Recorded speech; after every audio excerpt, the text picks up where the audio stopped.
right along. Mr. Mostow, would you like to take the stage, please? Hello, how are you? Very nice to see you. Yes, thank you so much for having me today. Let me share my screen with you and we'll just jump right in. So actually today, I'm going to give a presentation on sculpting hands. Tomorrow I'll be on a panel and talking about expressing the bigger picture and what I learned through the last 4.5 years of working on this memorial here. This is the National World War I Memorial, and I'm just minimizing.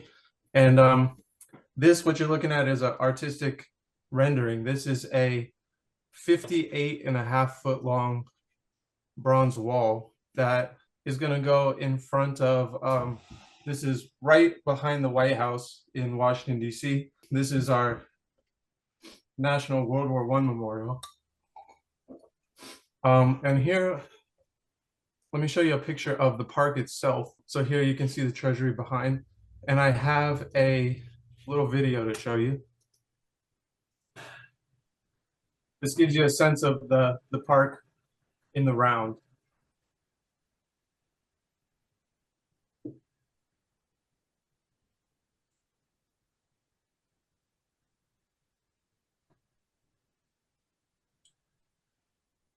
So this was a real monumental task. I've been working with Sabin Howard to create it over the last 4.5 years. And I just want to dive into a little section of it and start talking about the expressive potential of the hands and my experience sculpting hands over the last couple of years with him. You can see, this is just a tiny little vignette of the whole composition, but it's about directly in the middle, and what you're looking at, the end of the battle scene and the transition to what we call the cost of war. So this, I just thought, was a great little scene to show you the variety that you can achieve in the expression of hands. When we sculpt the figure, the hand is basically as important as the head in expressing the internal character of the human body and the human psychology. So, here you have this soldier that's leading the charge. His palm is open and it's facing up. That's a real vulnerable position.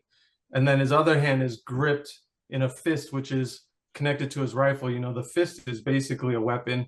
And so here you have this real interplay of parts of his personality coming out. Behind him, you have this guy who's catching himself, and it's in total opposition to this hand here. It's facing down instead of palm up, so he's concerned about himself. Then you come over to these figures in the center, and this guy's wounded, and so his hands are completely limp, and you can see you're starting to get a darkness from the down planes of the fingers. There's a softness to them, whereas the soldier that's picking him up, his fingers are spread, there's tension there, he's pushing on his chest, and so there's a real expression of like the challenge that he's going through psychologically, of caring for his brother, but also of he's got to do his job, and so he's got to check the guy's heart. So there's something real dynamic going on there. And then moving on here to this group, off to the next grouping, this guy is in complete agony. So his fingers are spread apart, they're going in all kinds of directions, and the nurse, she's grabbing underneath here. You can't see, it's dark, but she's got his shirt, and it's spread between her fingers. So there's like a real dialogue between the two of their hands.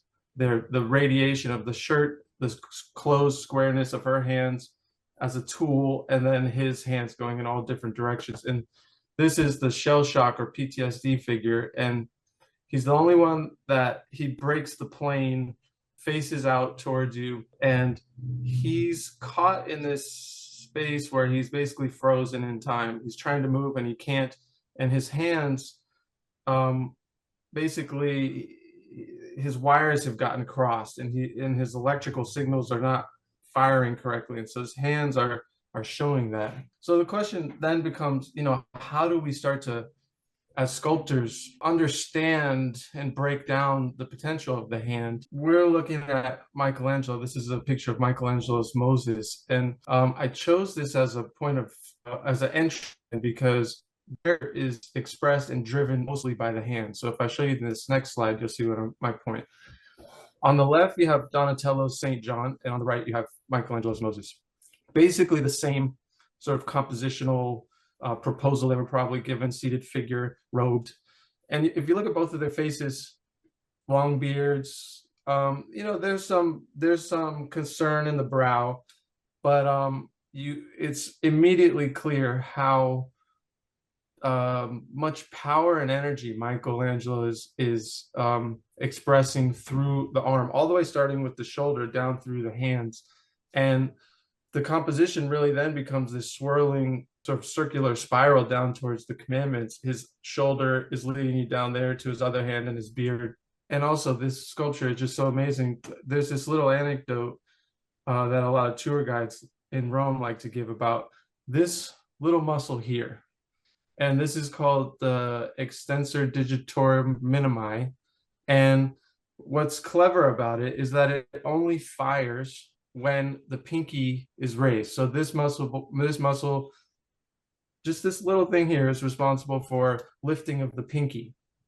So Michelangelo, this just shows Michelangelo's achievement, especially for the time, you know, a scientific analysis of understanding what's going on under the body.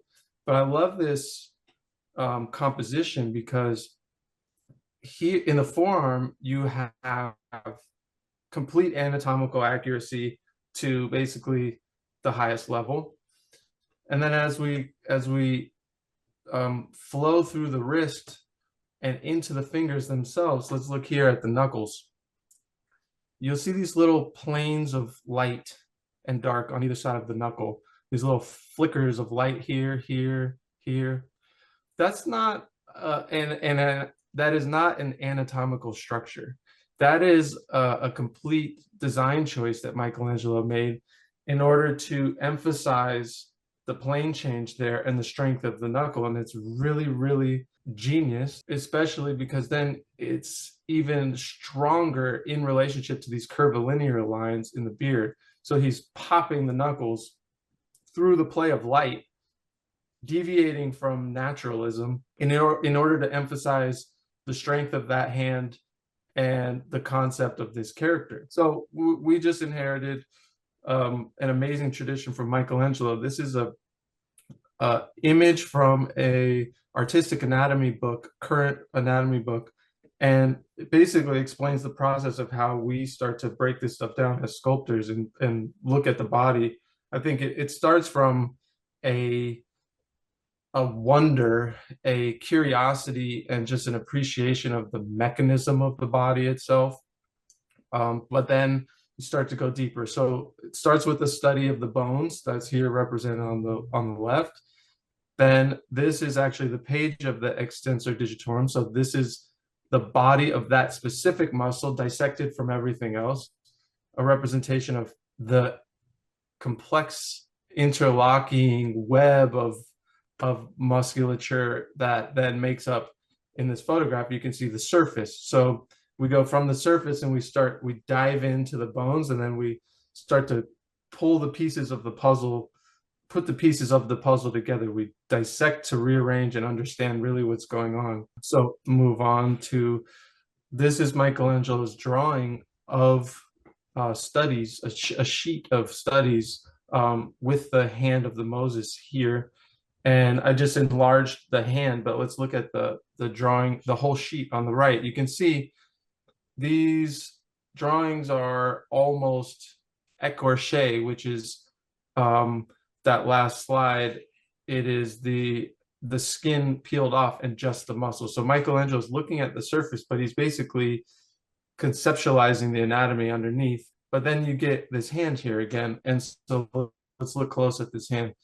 You have, again, the real careful study of the anatomy, the tendons going over the bone here in the knuckles. But then again, you look at the fingers and they are highly, I wouldn't say simplified, but they're designed. And he's he's exploring here how he's going to design these fingers. And what I love about this, in contrast to the sculpture, is that you see here he's got rounded knuckles. He's using a round form here. And even the tips of the fingers are a little cylindrical. And if I go back to the sculpture itself, again, here he's got a much stronger planar rectilinear shape here. So the drawing is about processing the type of form that he's going to employ there. And that's why I love looking at those two together. So as sculptors, we're looking like building bone to muscle to the surface volume of the form, and the gestures in the bones. And these are fun to look at because you can see just in the bones, just in the relationship of how the bones are stacking on each other, how much character you can get out of each of these figures. You know, there's no muscle, no facial expression, and there's emotion here. So I just wanted to show you that. So on top of the bones, then we start to play with the muscle forms. And these are drawings by a German structural anatomist that really illustrate clearly the treatment of hard-edged bone. So we treat the bones as a square edge, like here, or here you see at the base of the elbow, into a round form, the soft pad on the palm of the hand. So then all of a sudden the body, let's look even down here, square to round. These are perfect examples, rectilinear to round. You start to play with relationship of round to square, hard and soft. And the body becomes this game of playing those off of each other.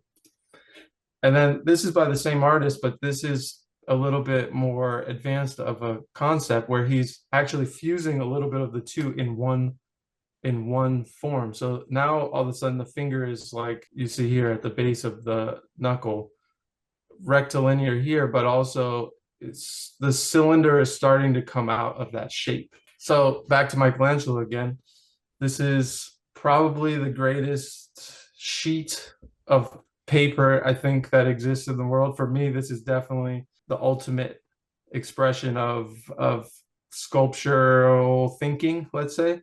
Even though it's a drawing, you really could give this to a sculpture student and just tell them study this for the next decade, and they would have plenty to do. So let's look at the wrists. I cropped this out just to show, again, through drawing, he's trying to figure out, is the wrist rectangular? Or if we look at the other wrist, am I going to treat it cylindrical?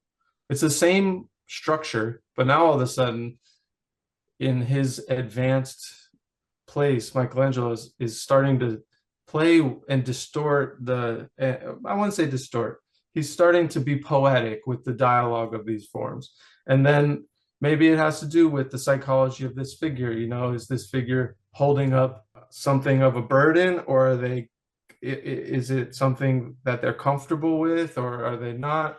So, you know, through the round and soft form, you can really start to express the psychology. And this also here, this little line drawing here really represents something in terms of design and relief sculpture, where even though it's not rendered, which is to say shaded with light and dark, you still get a sense of the depth here. And that's because of these lines that are overlapping start to push you back in space. So this plane is on top of this plane is on top of this plane.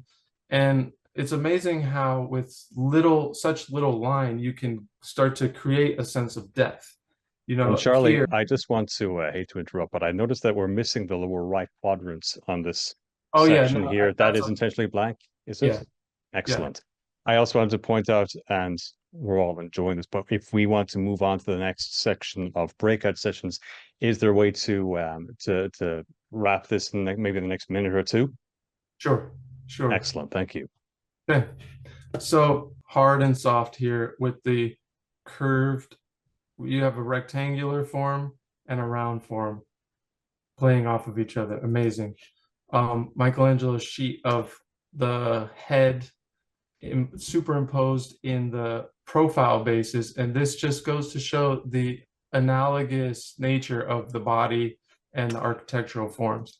And again, this is a sheet of Michelangelo's just straight architecture, but it shows the body as a whole in relation to these straights and then the curved lines of the body. And I just wanted to wrap up with some pictures of us working on the memorial and how we sort of dealt with these issues. So this is a typical setup. We have every figure we worked with a model, and we basically set up one-to-one so we could see the model and sculpt directly from the model. Here I'm working on his forearm coming out into his wrist. So the forearm's round, wrist is square, round form here on the pad of his hand. And then Ricky was a Marine, and his knuckles, because he was a Marine, are some of them broken and fused together, and they were really round and beefy. And so you can see here on the sculpture, we're back at round forms on the knuckles. This one underneath, right in the center of this picture, you have this hand gripping this cylindrical form of the wrist. We emphasize the planarity of these fingers because this guy is the strong guy leading the wounded soldier out of the battle. So he's got to have clear, strong, planar gesture, whereas this guy's hand is loose. And these little pieces of skin pulling from knuckle underneath the thumb emphasize that depth that I was talking about, the overlapping lines that Michelangelo did. This is actually a relief. These figures are not in the round. So this is a chance for us to use that and indicate depth where it may not exist by just those lines overlapping each other. Okay, this is a photo of Sabin working actually, and this is a great moment captured in this photo because the squareness of the fingers are here, but he's got his brush out and he's softening the volumes on the bottom of the hand. So again, hard edge on top and a round on bottom, and that gives you this interplay of the bony structure and the fleshy material, which is really life force and the energy of life in that watery, fleshy skin. So because this is a nurse pulling someone again off of the battle. And last one here, this is that central figure again, where this guy's palm is on the center of the fallen soldier's chest. So he's doing his job. He's pushing hard. He's got a round form here indicating that the force that he's actually employing there. But then these two knuckles we emphasize, and you can see the light coming off of them. There's like a tentativeness that he's lifting because he's trapped between caring for this guy on a physical way and also on an emotional level. So there's a little bit of a tension there. And that is it. I really want to thank you for having me. I'm sorry if it took a little bit too long, but it's really like a Pandora's box. You start talking about the hand, and then all of a sudden, you know, there's just so many places to go with that. So anyway, thank you so much. You can follow Sabin and I on Instagram. We both have websites, and there's a documentary being made about the process if you want to learn more. And also the unveiling of the sculpture will be on September 13th, 2024. That's this end of this summer in DC. And I really hope that everybody can be there. And especially please tell your veteran community and your friends and family that are veterans, because like I'll talk a little bit about tomorrow, I learned a lot from vets about sacrifice and making something, doing something for somebody else. And so it's really a dedication to our veterans. So thank you so much for listening, and I really appreciate the opportunity to talk today. Thank you, Charles.